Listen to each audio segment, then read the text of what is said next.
Title: The Dark Secret of the Pyramids. Why we've been lied to about the slaves. Look at the Great Pyramid of Giza. You probably see thousands of starving slaves, backs scarred by the crack of a copper-tipped whip, dragging stones under a merciless sun. It is the ultimate image of ancient cruelty, a monument built on the broken souls of the oppressed. But what if I told you that nearly every movie, textbook, and Sunday school story has lied to you? The reality isn't just different, it is far more unsettling. The Great Pyramid was not built by slaves. It was built by honored citizens. And that is where the true horror begins. For decades, we've clung to the narrative of the captive foreigner. But in the 1990s, archaeologists discovered a city of the dead at the foot of the Giza Plateau. These weren't mass graves for disposable property. They were formal tombs filled with jars of beer and fine bread. But when scientists scanned the skeletons inside, they didn't find honored guests. They found a biological nightmare. Imagine a human spine that is no longer a column, but a zigzag of shattered bone. Every single skeleton found in the workers' cemetery tells a story of bone-crushing labor. Their vertebrae were fused together by the sheer weight of 2.5-ton limestone blocks. Their joints weren't just worn, they were obliterated, ground down into a fine powder of calcium and agony. The desert heat was a liquid fire, but the air was even deadlier. These men breathed in a constant cloud of fine limestone dust, a microscopic glass that shredded their lungs from the inside out. The pyramid didn't just sit on the sand. It was a living predator, slowly consuming the very people who fed it. Why would free men do this? This is the part history books skip over. This wasn't a choice. It was a religious fever dream. To the Egyptian worker, the pharaoh wasn't just a king. He was the bridge between the sun and the earth. They believed that if the pyramid didn't rise, the universe would literally collapse. They didn't need whips because they were held by something much more powerful: total spiritual control. These workers were fed prime beef and given the best medical care not because they were loved, but because they were industrial machines. Much like the mechanical devices used to lift the rotting body of Henry VIII, these workers were maintained only so they could continue to function. Doctors performed brain surgeries and reset shattered limbs with terrifying precision. Also, the worker could be strapped back into the harness to pull until his heart gave out. 245, the modern warning. We find comfort in the slave narrative because it allows us to blame a few evil masters. But the truth is darker. The pyramids were built by a society that willingly sacrificed its health, its children, and its very bones for a dream of immortality. Next time you see a photo of the Great Pyramid, don't look at the golden capstone. Look at the base. Beneath the sand lies the dust of millions of honored spines, ground into the earth to support a tomb for a god who has long since turned to ash. The Great Pyramid isn't a miracle of engineering. It's a 6-million-ton warning about what happens when a population stops valuing their lives and starts worshiping their own destruction. And perhaps that is the most terrifying lie of all. But if they weren't slaves, how did the state keep this massive, grinding machine running for 20 years? The answer lies in the workers' village, a place that looked like a bustling town but functioned like a high-calorie slaughterhouse. To keep a human being dragging 2 tons of limestone for 12 hours a day, you don't give them water and scraps. You give them fuel. Archaeologists found tens of thousands of cattle bones and fish remains in the workers' quarters. These honored laborers were being fed more protein than almost anyone else in the ancient world. But this wasn't a reward for their service. It was the same way you put high-octane gasoline into a tank before you drive it into the ground.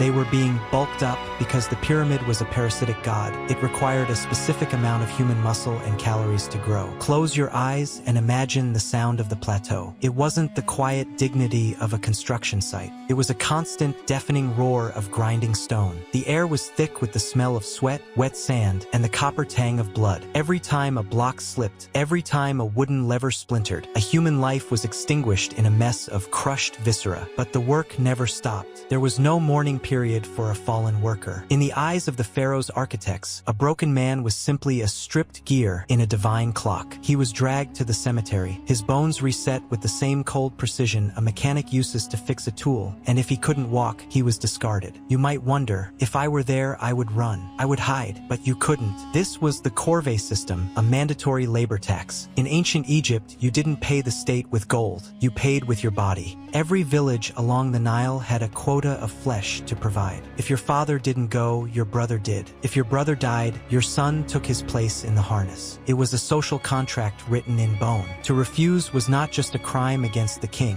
it was a crime against the sun itself. You were taught from birth that your sweat was the oil that kept the world turning. Perhaps the most terrifying secret found in these skeletons is the evidence of advanced medical care. Scientists found workers who had survived limb amputations and even complex brain surgeries. At first, this looks like compassion, but look closer. Why perform a high-risk surgery on a common laborer? Because training a new worker to move 2.5-ton blocks with precision takes months. It was cheaper for the pharaoh to repair a broken human than to train a new one. These men were kept alive through agonizing procedures just so they could return to the heat, return to the dust, and give the pyramid another 5 years of their life. When the final casing stone was placed on the summit, and the pyramid shone like a diamond under the Egyptian sun, the honored citizens didn't celebrate. They were a generation of ghosts. Men in their 30s walked with the hunched backs of 90-year-olds. Their lungs were scarred, their hearts were enlarged from the strain, and their hands were permanently clawed from the ropes. The Great Pyramid stands today as a testament to human achievement, but that is a half-truth. It is a testament to the limit of human suffering. It is a massive, stone-clad battery that was charged with the literal life force of 100,000 volunteers who were told they were building a bridge to heaven while they were actually digging their own collective grave. We look at the Sphinx and the pyramids and wonder how they built them. We should be asking why we are so easily convinced that honor makes a nightmare any less terrifying. The chains of the mind are always stronger than the chains of the wrist. The dark secret of the pyramids isn't about lost technology or aliens. It's about the terrifying realization that you don't need a whip to make a man destroy himself.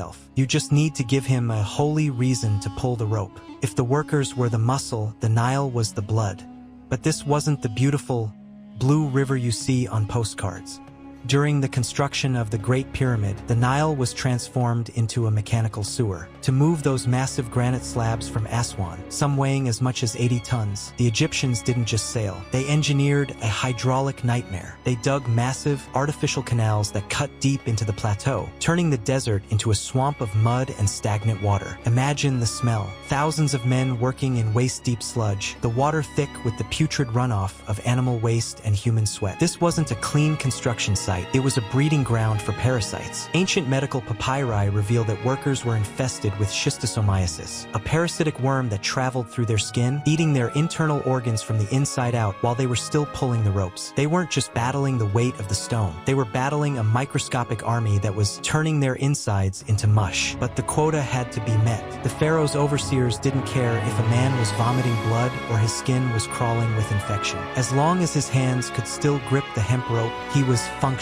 Now let's go inside. We often think of the Grand Gallery as a masterpiece of architecture, a soaring, silent hallway of precision-cut stone. But during construction, this place was a claustrophobic hell. Now let's go inside. We often think of the Grand Gallery as a masterpiece of architecture, a soaring, silent hallway of precision-cut stone. But during construction, this place was a claustrophobic hell. The air was stagnant, thick with the smoke of thousands of flickering oil lamps made of animal fat. The clotted soot filled the workers' nostrils, mixing with the limestone dust to form a black paste in their throats. In the dark, the sound was amplified, the rhythmic thud-thud-thud of granite being hammered, the screams of men whose fingers were caught in the millimeter-thin gaps between stones. Remember those honored doctors? We found skulls with holes drilled into them, trepanation. Modern historians call it advanced surgery, but imagine the reality. A worker pinned down in a tent, his head being bored into with a copper drill without anesthesia, just to relieve the pressure from a brain hemorrhage caused by a falling tool. They weren't curing him so he could go home to his family. They were patching him so he could be sent back into the darkness of the inner chambers. It was a cycle of biological recycling. The state viewed the human body as nothing more than a perishable tool with a shelf life. The most successful lie is the one that looks the most beautiful. When the Great Pyramid was finished, it was covered in polished white Tural limestone. limestone. It shone so brightly it could be seen from miles away, a blinding, holy mountain. But that white casing was a mask. It hid the jagged, blood-stained reality of the millions of blocks beneath it. It erased the memories of the men who drowned in the canals, the men whose spines snapped like dry twigs, and the children who were born into the worker camps knowing they would never see anything but the shadow of the plateau. We look back and think, how could they be so cruel? But look at your own world. We still build pyramids today. We call them corporate headquarters, global supply chains, and hustle culture. We still tell people that if they sacrifice their health, if they grind until they break, they will achieve a version of immortality, a promotion, a legacy, a status. We have replaced the pharaoh with the algorithm and the copper whip